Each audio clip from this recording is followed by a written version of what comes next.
I'm probably a third generation giver. My grandfather, Christian man, on my dad's side particularly, and was always believed in tithing. And then my father was too. And you tend to do a lot of what you see your parents do. What does it say? Mark Twain says, raise up a child in the way he should go, and then every once in a while do it yourself. And, I had a great example from my parents. So that's a huge head start because some people don't have that advantage. Some people aren't that, don't have parents that have been that generous. And so I'm glad to have that legacy. I'm really glad that I started giving when I didn't have much, because I'm really afraid if I didn't give when I didn't have very much and just say, hey, when I have a lot of money, I'm going to give a lot. So we started on the smallest things we would get, and I say that's probably my first thought is don't forget the small stuff. I remember when we sold watermelons when I was a boy, and whatever we'd make, it may be $5, but my dad would come and he'd say, "Now, boys, how much you going to give to church this weekend?" Now, I mean, he could have said, "Well, that's not worth, that's not worth the 50, going down and getting your $5 and getting your 50 cents and putting it in the plate." But he realized that it was really a habit that was being formed that was more important than the amount of money. And I think that's very much a biblical, the widow's mite.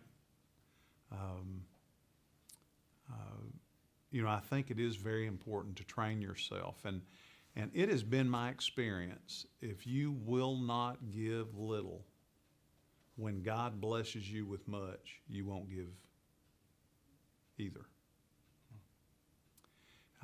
Someone once said, the Lord's not as interested in what you do with $1 million if you had it, but He's more interested in the $20 you actually have in your pocket. And in our American generation, in this generation of Americans, we are so quick to spend on ourselves. I mean, isn't it true? I mean, you say, I need that blouse. Man, those Air Jordans, would I look good in those? I mean, there's always something that you look around and say, hey, that'd be really cool for me. And but then when we Lord maybe lays on our heart to give something, we go, man, I got to pray about that. You don't have to pray about anything related to spending on ourselves, but we got to ask the Father, and you don't need to ask the Father. If He lays it on your heart, it's for you. And so at my house, and I've got a wonderful wife who completely, she and I are 100% together on our giving. We have agreed that we agree on everything that we give before we give it, so we have to talk a lot. I've never seen myself go backwards in the giving journey. It's kind of catching. Once you experience it, it is phenomenal when you hear someone's need, truly hear someone's need, and are able to do it. And I had a fella called me yesterday, and he's in the middle of a divorce, and he lost a political. He was running for office, lost, divorced, had a fire in his home. I mean, he was desperate. And I've known him for years, and he was just saying, Jess, I have got to get the transmission fixed in my car. And, you know, I've given quite a bit of money to a lot of things, but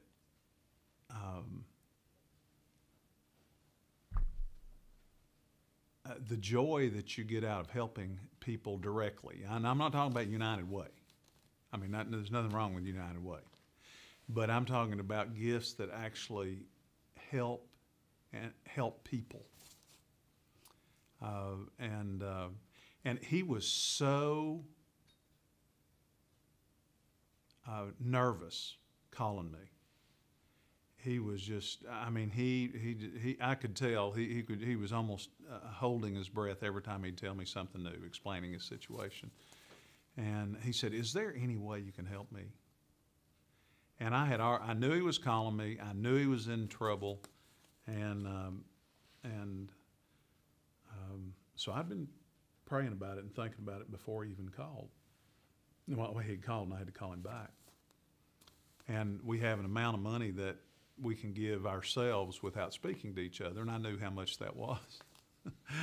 And I said, listen, I said, Lord, if that's under that amount, I'm just going to say yes. And he asked me, and it was $100 under our limit. And I said, well, yeah, that'd be great. I'd be glad to help you. And I mean to tell you, the relief. I mean, that's what he needed, a transmission to put in his truck to go to work, to provide for his child that was living with him since he was in the middle of the divorce. And the relief on his voice when I said, yeah, come on up. And I mean, he just started crying openly. He's a grown man. He's my age. But he started weeping and saying, man, you just do not know what this means to me and my family. And I am telling you, there is not a suit or a car or carpet or Xbox or iPad or anything that equals I'm really happy that he was happy about it.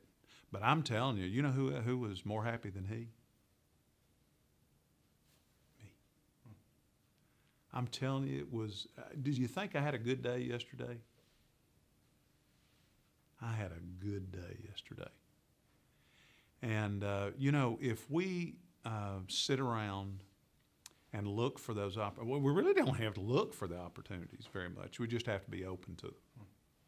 Because many times we see them. You know, you weren't telling everybody that you needed $600 so that you needed help with so they'd give it to you, were you? You were just sharing your heart. And these were people that were listening and were open to that. But then you have to be still. You have to be quick to give. And so that's one of the rules at our house. We're slow to spend on ourselves and really quick to give to others. And you will have a wonderful life if you apply that.